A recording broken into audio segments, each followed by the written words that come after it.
Your hearing date is set. The administrative law judge is going to review your medical records, and right now, those records are either building your case or highlighting missing evidence. If you have time before your hearing, you can take steps to strengthen your file. Today, I will explain the steps to follow, what to discuss with your doctors, and what to look for in your own file so that your records clearly support your claim. My name is Kaitlin Wildoner, and I'm an attorney who focuses on helping disabled individuals obtain their disability benefits as quickly as possible so they can focus on getting better. In today's video, we're going to discuss the 4 essential steps to audit and prepare your medical files before you step into your Social Security disability hearing. Step 1, request and review your 5-year medical history. Before you can address any potential gaps, you must review your complete file.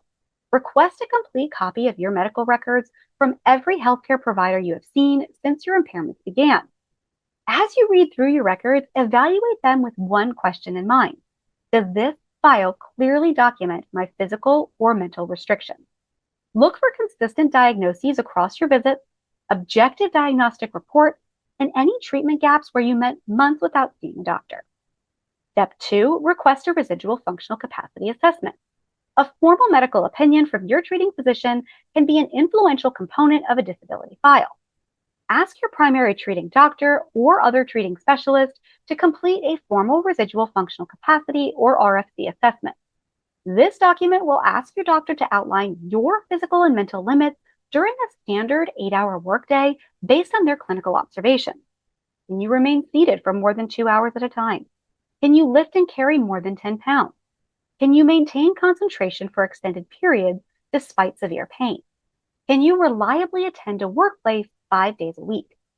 These are similar questions that the judge might evaluate when reviewing the claim. Having your treating physician answer them in writing, supported by objective clinical data, provides the court with clear evidence. Bring this form to your next appointment and explain that you have an upcoming ALJ hearing. Step 3, ensure your daily limitations are recorded in the visit notes.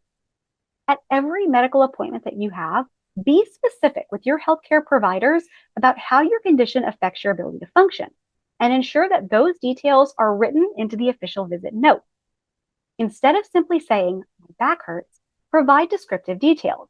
"I cannot stand for more than 15 minutes without severe pain, and I am unable to stand at a kitchen stove long enough to prepare a meal." Give your doctor clear, functional statements that they can document. Clinical notes that consistently reflect your real-world workplace restrictions carry significant weight at an administrative law judge hearing. Step 4, address treatment gaps with context.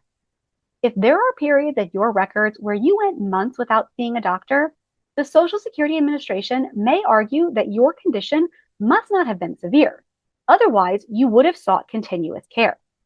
If those gaps exist because you lacked health insurance, could not afford the copays, or faced severe transportation barriers, that specific reason needs to be documented. Tell your current doctor about these historical barriers and ask them to note in your chart that past treatment gaps were due to financial hardship or lack of coverage. This provides the judge with necessary context when reviewing your timeline.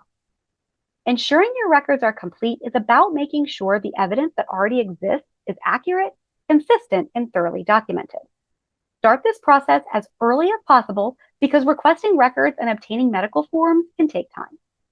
Next week, I'm going to explain an often misunderstood part of the administrative law judge hearing, the vocational witness, who they are, what they do, and how their testimony impacts your claim.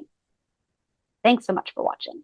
If you're disabled and unable to work, click the scheduling link below, or give us a call directly for a free consultation where we discuss your case and see what I can do to help you.